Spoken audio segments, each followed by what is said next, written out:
كتاب جاءنا في دفتيه من الإعجاز ما امتدت قرون. كتاب الله لا تحريف فيه فلا يطغى على العقل الجنون.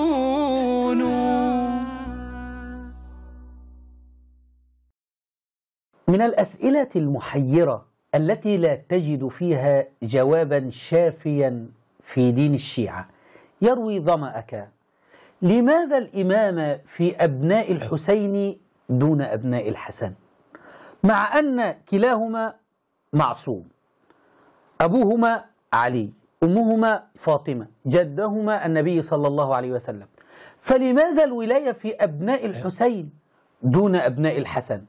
احذر احذر أيها الشيعي أن تقول لي لأن الحسين لأنه الروايات وردت أن الأئمة في أبناء الحسين. هذا من الكذب.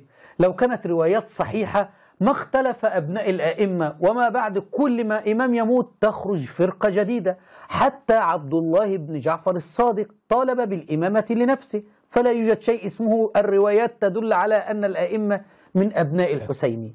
فلماذا جعلتموها في الحسين دون الحسن، مع أن الاثنين معصومين عندكم، حتى أن الحسن أفضل من الحسين، وأمهما فاطمة، أبوهما علي؟